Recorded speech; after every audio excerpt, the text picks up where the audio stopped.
B. Collins. Peter B. Collins, News and Comments. It's Tuesday, October 15th, 2019. For years, Facebook has claimed it is not a publisher. It merely allows its users to post their own content on its site, and then they feed you tons of ads, which is how they make money.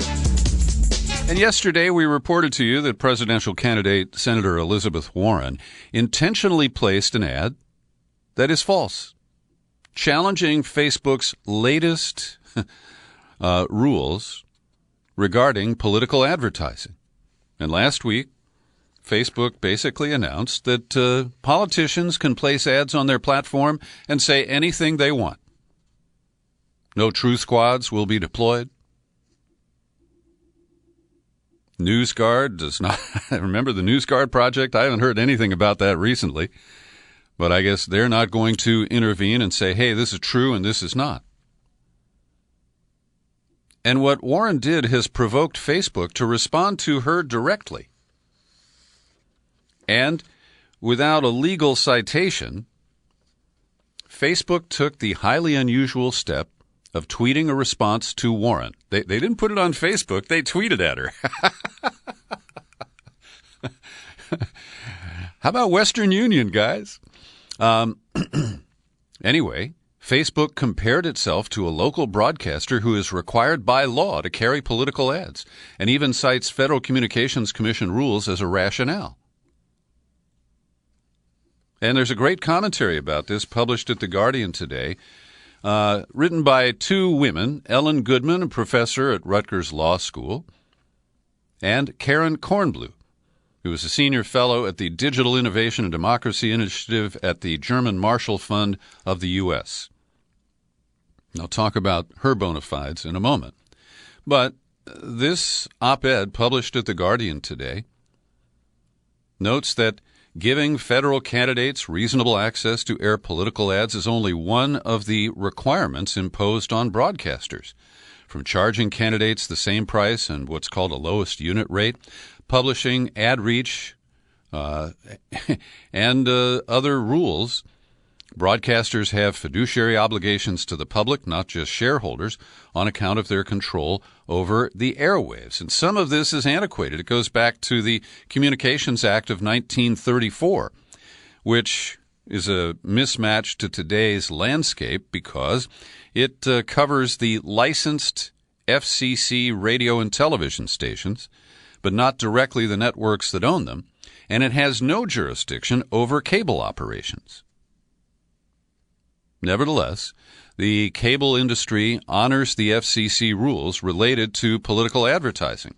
And I know a little bit about this over my sideline career as a media consultant to political campaigns. I've spent about $13 million of campaign money.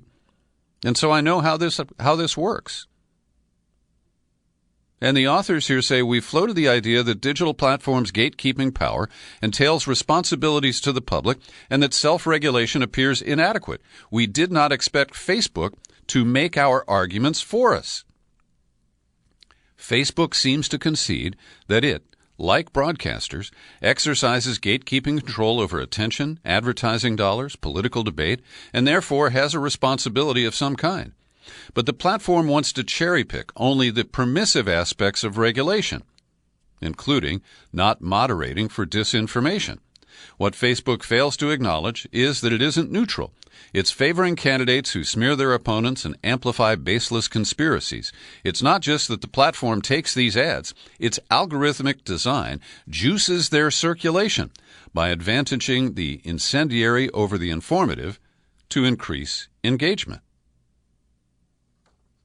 And they cite Harvard's Jonathan Zittrain, who has described Facebook's power to conduct digital gerrymandering, favoring some candidates or political parties over others.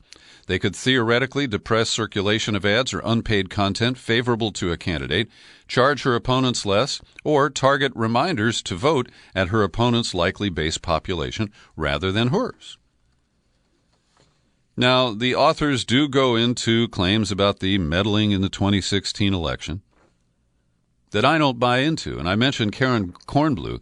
She's the Senior Fellow and Director, Digital Innovation and Democracy Initiative at the German Marshall Fund of the U.S. And if you do a little digging, the German Marshall Fund operates the Hamilton 68 dashboard, which has put out a lot of unreliable information about alleged Russian bot activity. Putting that aside, I do agree with the central thrust of this opinion piece.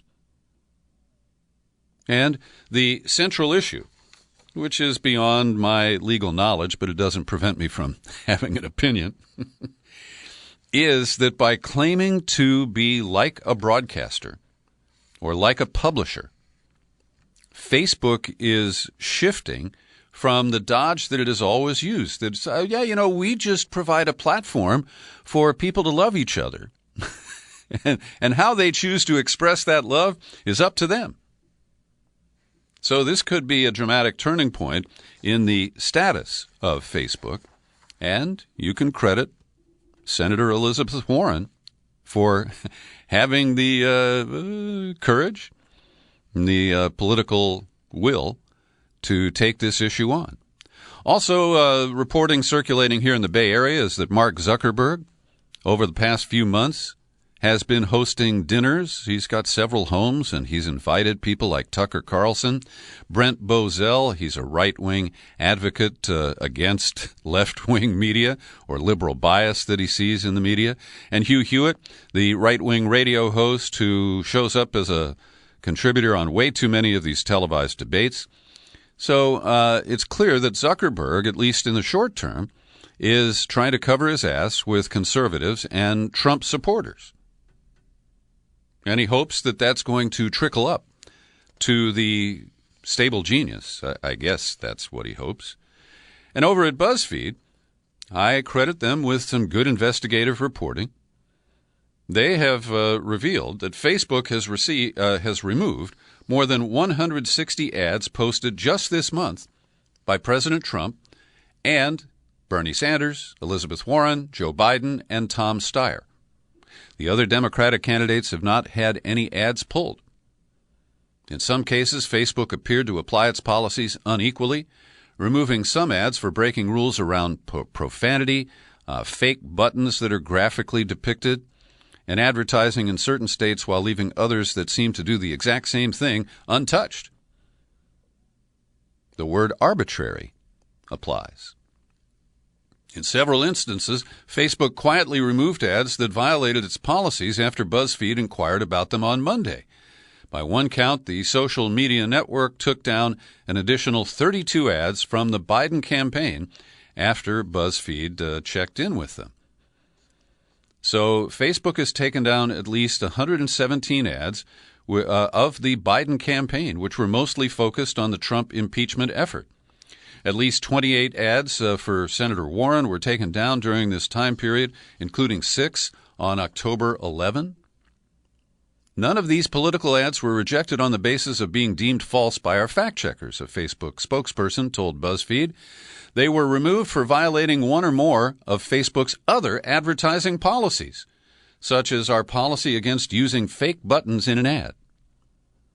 Now, you know what they're referring to? A fake button is like a screenshot of a YouTube video window that has the little play button embedded in the middle, only the button isn't active. Now, that seems to be a really trivial issue compared to flat-out lies that are being delivered through Facebook by political campaigns. And I'm a big champion of freedom of speech. But I don't think lies are protected speech. And one of the ads that Biden ran that was taken down was because it included footage of him saying son of a bitch, you know, when he got the prosecutor fired in Ukraine. Well, maybe actually that was, as I look at that was a Trump ad that featured Biden making that statement. Now, they misled the public by saying that Biden offered $1 billion to Ukrainian officials. He actually threatened to withhold it, which is more consistent with what Trump did to Ukraine this summer. And a Bernie Sanders ad that was taken down seems largely innocuous, says the BuzzFeed reporter. Well, it's the landing page when you click through, all right? You see the ad on Facebook, you click through, and then the page that it lands on violated the rules of Facebook. It was described as non-functional. Anyway, I do believe we need honest regulation of Facebook and Twitter. As you know, I think Twitter is outrageous in the capricious way it enforces its alleged standards. And at some point, I think we will come to grips with this. Here in California, all the power has been turned back on, I believe, in the northern part of the state, and I also think, based on reports, in Southern California, where the wildfire that broke out under a utility tower is now described as under control. But PG&E, the rogue and bankrupt utility that is my source of electricity and gas, they're getting hammered. And I give credit to Governor Newsom. He comes from San Francisco, where PG&E was a big player politically, and he is not appearing to be beholden to them. He also appointed a new woman to head the Public Utilities Commission.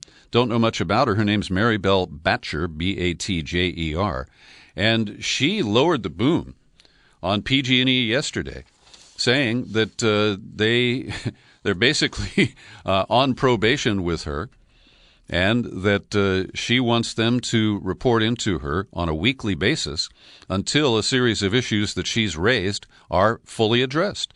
And one of the problems was that the PG&E website, where we were supposed to go to see if our power is going to be shut off, it kept crashing. So she has ordered them to provide bandwidth at what the company would expect if every single customer logged on at the same time. Now, even I think that's a little extreme, but given the way they bungled the last episode, it's not especially inappropriate. So we also have the judge who convicted PG&E of gross negligence after the fires in San Bruno in 2010. That's Judge William Alsop. He's demanding that PG&E tell him how many trees and branches made contact with power lines. We're told it's about 100, while the power was shut off. And, of course, nobody knows if those 100 brushes of a branch against a high-tension power line would have actually caused a fire. But it speaks to the failure of PG&E to properly trim the trees next to its power lines. 100 cases where, gosh, the trees just grew faster than you could trim them? And we know historically that PG&E has cut its budget for cutting trees and given bonuses to the executives who presided over those cutbacks. And here's strong language from our governor, Gavin Newsom. The unacceptable scope and duration of this outage was the direct result of decades of PG&E prioritizing profit over public safety, mismanagement, inadequate investment in fire safety and prevention measures, and neglect of critical infrastructure. And Newsom wants PG&E to give a $100 rebate to residential customers who had their power shut down and $250 to small business. Yesterday, I led the podcast identifying the yellow journalism that afflicts the coverage of Tulsi Gabbard, among others, running for president, and the corporate media's coverage of Trump's moves in Syria over the past 9 days. And let me just restate, because I don't expect that every one of you gets to listen to my podcast every single day, that I think Trump, in his typical fashion, he bungled the implementation of what I think is the right decision. And the media is just hammering him relentlessly and in lockstep. The groupthink in Washington is really, really troubling.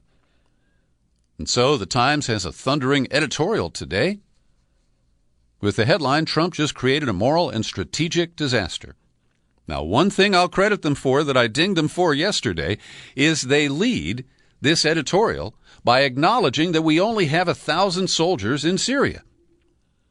I'll quote, "The roughly 1,000 American troops stationed in Syria find themselves in an impossible situation by order of their commander-in-chief. They're now caught between the Syrian forces of Assad, an unrepentant war criminal who has used poison gas against his own people," that's not quite proven, "and the Turkish military, a NATO ally, which has already rained down artillery shells near positions held by American soldiers." So the spin on this, and let me acknowledge this is an editorial where they're entitled to state their views, but it infects the reporting in the news columns in ways that are just so obvious. And the subtext here is that we must have endless war, that the U.S. is indispensable in the proxy war in Syria. And it's not just the 1,000 troops, it's the fact that we have no business being there in the first place that is never acknowledged in these pleadings for the Kurds and how the U.S. has left this important ally behind. Is there anyone in the United States who will stand up today and say the United States should declare war on Syria and Turkey until there is a guaranteed homeland for the Kurds? Nobody cares that much about the Kurds. And I don't want to see them slaughtered. It appears they've made the deal in blood with Assad that is going to protect and rescue most of the Kurdish fighters that we paid to work under the flag of the Syrian Defense Forces, or Syrian Democratic Forces. The names kind of ebbed and flowed over time. So next we go to the Washington Post, and yesterday I quoted from their editorial, again, denouncing Trump for making this move. And they claim, that he's such an idiot because he doesn't listen to his advisors. Well, his advisors are glued to the endless war commitment of the military-industrial media complex. It's bipartisan. I believe that Trump, for all his flaws, and they're obvious and major, that he felt he had to move in this way or his minders would stop him again. So this analytical piece by Dan Baltz at the Washington Post today echoes the Times editorial, same talking points. Endless war is good, pulling out is bad. Quote, the Syria decision underscores as perhaps nothing Trump has done to date the limitations of his foreign policy making. His action has put the Kurdish forces who've been reliable U.S. allies in the fight against Islamic State forces at the mercy of a Turkish invasion. They have been disposable from the start. They knew it. Obama and his team knew it. Nobody mentions how Obama put these troops into Syria without any declaration of war or other approval from Congress. And the 150 who were in the northeast corner of Syria were simply targets once Turkey decided it was going to go after the Kurds. And as I said yesterday, I am bitterly opposed to what Turkey does to the Kurds. But I will restate what I said a moment ago. Is there anyone in the world who will come to rescue the Kurds? I believe there's a lot of political opportunism. Yesterday, my congressman held a public meeting here in California, in San Rafael, and he repeated all of these talking points about how Trump has bungled this, and the implication is that Democrats are as hawkish as Republicans when it comes to maintaining a presence in this 8-year war with proxies all over the place that we never should have been involved with.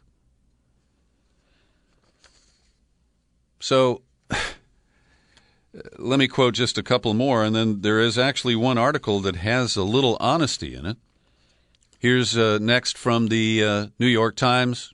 Headline, Russia troops patrol between Turkish and Syrian forces, filling an American void. Russia is moving in to fill a security vacuum left by the U.S. withdrawal. Illustrates the loss of American influence in the war. What influence should we have? Obama's articulated goals were to defeat ISIS and to take down the Assad government.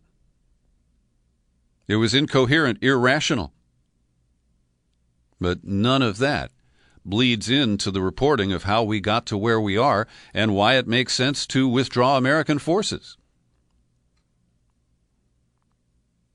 And they make the point that there are American troops who are basically wedged between Turkey and the Syrian forces that have been allowed into the northeast portion of Syria that has been controlled by the Kurds for the last several years. Here's another quote. Trump's decision to withdraw from northern Syria drew global condemnation, left Kurdish fighters feeling betrayed, and raised the possibility that the president made a strategic blunder, would open a volatile new chapter in the war. Experts on the region warned that the withdrawal of American troops would embolden Russia, Iran, and the Islamic State. So, see, we're all supposed to fall in line because Russia gets mentioned. And there's bipartisan support for demonizing Iran, even though the Democrats didn't support Trump's withdrawal from the nuclear agreement. And the frequent references to the Islamic State, yeah, there are concerns about the failure to hold on to the prisoners. But this is just a restatement of George W. Bush's old line, yeah, we're fighting them over there so we don't have to fight them over here. That was bullshit then. It is bullshit now. Turkey has made its aims clear from the time that Obama brought them into the war in Syria. They've always had their own agenda. And Erdogan, by playing off the U.S. and weapons purchases with Russia and their anti-missile system, Erdogan thinks that he's in the catbird seat right now. Putin made a visit to Saudi Arabia yesterday to hold hands with Mohammed bin Salman. And all of this is seen as a deficit for the United States. Can you tell I don't feel that way? And BuzzFeed claims that they talked to war hawks, peace activists, scholars, and humanitarians, and they all agree that Trump made Syria much, much worse. I'm sorry, this is not unbiased reporting. This is propaganda. And it's propaganda aimed at persuading you that American military operations are good, they are necessary, and that we are indispensable. Those are lies. All right, to the story where there's a little truth-telling. It's in the New York Times under the byline of Anton Troyanovsky, and he's based in Moscow. And he opens with a kind of obligatory recitation that Trump bungled this. Headline reads, Russia savors U.S. missteps in Syria and seizes opportunities. He quotes a Russian TV show host Dmitry Kisilov, who said the Kurds themselves again picked the wrong patron. The United States, of course, is an unreliable partner. Then they cite that Putin is in Saudi Arabia. But when you get deeper into the article, what they bury here, Trump's withdrawal is a win for Russia because it expands the territory under Assad's control. Going forward, the situation presents new tests and potential rewards for Russia's military and foreign policy apparatus, which critics say is already overextended. Russia will have to confront the threat posed by Islamic State militants and supporters who've been detained by the Kurds and who are now at risk of fleeing. Russia will also have to broker a longer-term agreement between Syria and the Kurds while working to prevent fighting between Erdogan and Assad's forces. There are a lot of pitfalls here, and it's not totally clear how to realize this, but it would be an achievement. It would demonstrate a certain superiority of Russian tactics over the American. But it also could blow up in Putin's face. And yet, because Russophobia is so popular in this country, particularly among Democrats and alleged progressives, the media reinforces that. We're all supposed to be just hunkered down in fear. Meanwhile, I've been kind of giving a rest to the Brexit story because it appears that it was going nowhere. Now we're told that Boris Johnson appears to be on the brink of reaching a deal after making major concessions to EU demands over the Irish border. And let me confess that as we dive into this, it's almost incomprehensible. Because what they're trying to do is appease Brussels and the 52% or so of the British public who voted to leave the European Union. So, get this. Northern Ireland would be de jure in the UK's customs territory, but de facto in the European Union. Now, I've heard about there's a song about, it's by Little Feat, about one foot on the platform and 1 foot on the train. That's what it is. And that's the best I can decipher here. There is some idea to move the customs border, and it's described as down the Irish Sea. All right, how deep in the Irish Sea? How do you have a border in the sea? So I'm sure that this will all become crystal clear on October 31st if Britain does succeed in leaving the European Union. You may recall the Supreme Court rejected, on a technical basis, Trump's effort to insert a citizenship question in next year's national census. Now they're doing an end run. The Census Bureau is asking state drivers, the DMVs, Department of Motor Vehicles, for driver's license records that typically include citizenship data. But the experts say that motor vehicle records are not very accurate when it comes to that bit of information. And in Illinois, the Secretary of State has denied the request and is well within rights to do so. Every day I pause for a minute to thank my supporters here at the Peter B. Collins Podcast, who generously take out subscriptions. And Elizabeth Vasquez chips in $5 a month, Gunnar Gunderson $10. Doug Cooper is in for $5 and David Radcliffe for $10. Can you part with $5 or $10 for your humble host on a monthly basis? Well, if you're nodding your head or just not saying no, then I invite you to visit peterbcollins.com. Click on menu, click on the Become a Subscriber button. It takes you to the sign-up page. And from there, it's pretty easy to choose the level of support. If you would rather avoid PayPal, you can direct your communications to me at my P.O. Box, number 150-660, San Rafael, California, 94915. Yesterday, I mentioned that NBC is scurrilously name-calling and undermining the work of Ronan Farrow. And Farrow's new book, Catch and Kill, is out. He's out there promoting it. I saw him on television last night on the PBS NewsHour. And I have to say, he appears very solid, not only in the reporting he does, but the confidence that he exudes. And he dismissed the attacks from NBC, saying that it's all covered in the book and that their efforts to block his reporting when he worked at NBC led him to leave and take his report on Harvey Weinstein to The New Yorker. And in the book, he discloses an alleged rape that Harvey Weinstein committed, a woman who claims he raped her more than a dozen times, and her name is Alexandra Canosa. And he also shows how NBC executives worked to block his reporting. And he suggests that it's because they were concerned about not only Matt Lauer, but other people at NBC who had paid women to sign non-disclosure agreements.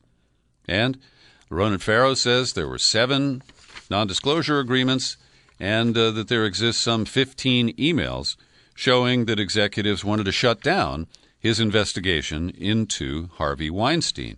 And he told BuzzFeed today that the lack of support from powerful progressives like Hillary Clinton felt like a gut punch. And he explains that he had lined up an interview with the former Secretary of State, not on this issue. It's about her role as Secretary of State for his book called War on Peace. And Farrow says there was an apparent effort to cancel that interview after they raised questions about the reporting on Weinstein.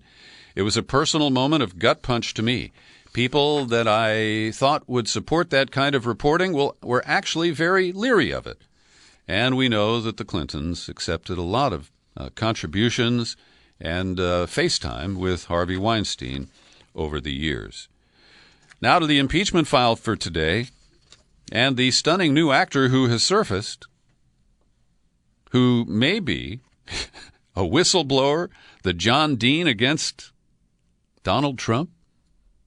Could it be the mustachioed John Bolton? Well, yesterday, Fiona Hill was testifying, and the way this is working, they're being interviewed. And so it's not these kind of round-robin congressional hearings where every member gets 5 minutes.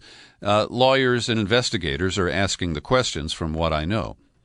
And so we kind of get leaks the following day. So what Fiona Hill said was on July 10th, there was a meeting at the White House that featured Gordon Sondland. He's the guy who bought the ambassadorship to the European Union. And at that meeting, we are told that John Bolton went ballistic. He told Anita, I wanted to call her Anita Hill, Fiona Hill, I am not part of whatever drug deal Sondland and Mick Mulvaney, the White House chief of staff, are cooking up. And he said Giuliani is a hand grenade who's going to blow everybody up. So Fiona Hill apparently came off quite credible. Her quotes from John Bolton seemed to land with impact. And so one of the most dramatic moments she described was in July 10th, on July 10th, a meeting in Bolton's office. So Sondland is there, Kurt Volker, then the special envoy for Ukraine, Rick Perry, the energy secretary, and 2 Ukrainian officials. Now, Bolton was trying not to commit to a White House meeting with the newly elected President Zelensky. And Sondland got agitated and let out that there was an agreement with Mulvaney that there would be a meeting if Ukraine opened up the investigations the White House was seeking. Bolton immediately ended the meeting abruptly. Wow, he's got ethics? As the group moved toward the door, Sondland said he wanted them to come down to the wardroom next to the White House mess. Bolton pulled Fiona Hill aside to instruct her to go there and report to him on what they talked about.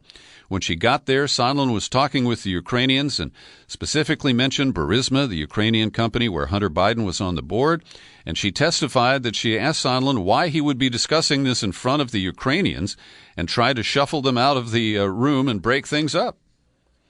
Hill went back upstairs and reported the encounter to Bolton, who promptly instructed her to report the issue to John Eisenberg, not the one I know.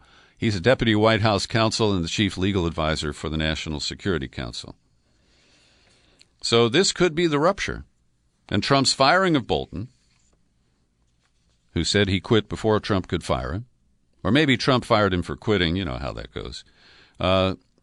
This is a surprising moment of principle for John Bolton, who I've always thought of as a totally rudderless individual who was driven by his geopolitics and not any concern about ethics.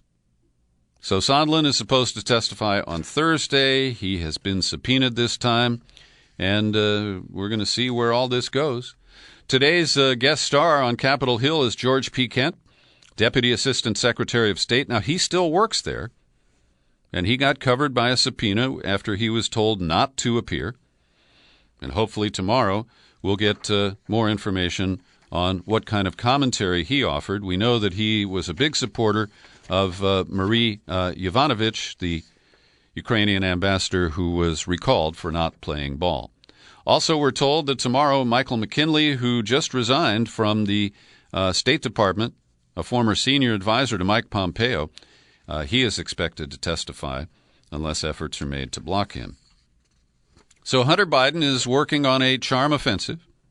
I don't know why they took so long to respond to these issues, but he gave an interview to ABC, Good Morning America today, and he said, well, I think it was poor judgment because I don't believe now when I look back on it, I know I did nothing wrong at all. However, it was poor judgment to be in the middle of something that is a swamp many ways. Yeah. That's fairly incoherent. It's hardly an apology. It doesn't indicate that he has any second thoughts about taking some $850,000 from Burisma for showing up at meetings once or twice a year. Did I do anything improper, Hunter said? No, and not in any way whatsoever. I joined a board. I served honorably. I focused on corporate governance. What I regret is not taking into account that there would be a Rudy Giuliani and a president of the United States that would listen to this ridiculous conspiracy theory. And he did announce over the weekend that he has resigned from the board of a Chinese firm after Trump wildly has claimed that Hunter Biden personally got more than $1 billion from it. No evidence for that one. So Joe Biden is going to clean up Washington. Don't they all promise this? So he has released an ethics plan that should be discussed at tonight's debate in Ohio. He wants to restore ethics in government.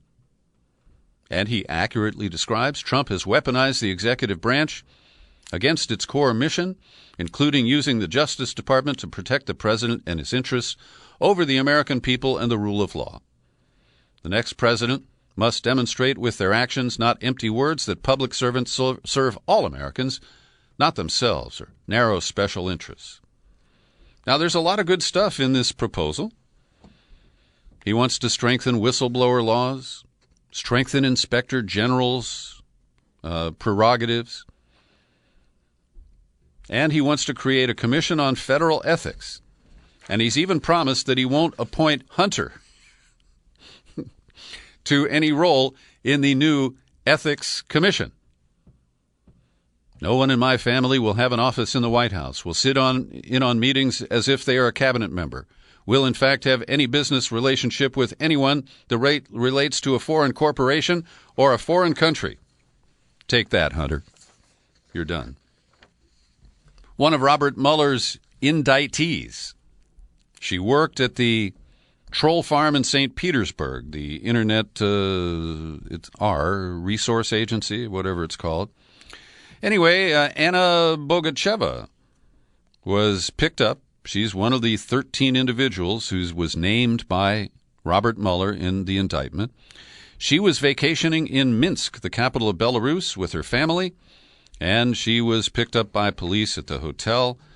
They held her in custody, seems like overnight, and then they released her because there is no actual working warrant outstanding for her. And finally today, 2 notes. I really wanted to read an article by John Kiriakou at Reader Supported News.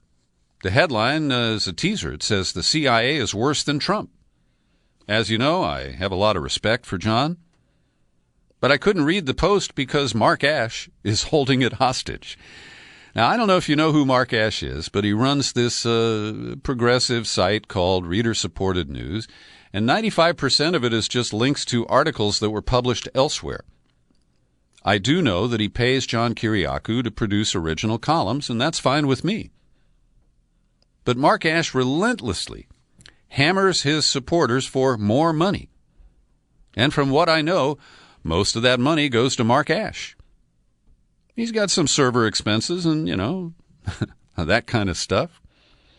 But he really annoys us by running these teaser emails that at least half are desperate fundraising appeals. Mark, get a better revenue stream, will you? And finally, I want to recommend a kind of rant, irreverent piece over at consortiumnews.com today under the byline of James Howard Kunstler. And it's a bit of a romp. He takes on Adam Schiff, who deserves a little taking on. He makes a lot of jokes about the alleged CIA whistleblowers and then raises the question, do we actually have one whistleblower, 2 whistleblowers, or none? Is this just a smoke and mirrors effort to divert attention from the soon-to-drop Inspector General's report, which could show collusion between intelligence agencies to drum up the Trump-Russia narrative that obsessed Americans for so long? Like I say, I think it's a fun piece to read. I don't take it all to heart, but if you got a minute, go to the show file for this podcast and click through to Consortium News and check it out. Thanks for listening to my daily news and comment podcast. You're free to share it all over the place, especially with Hunter Biden. It's on YouTube, and I'm Peter B. Happy trails to you until we meet again. Happy trails to you. Keep smiling.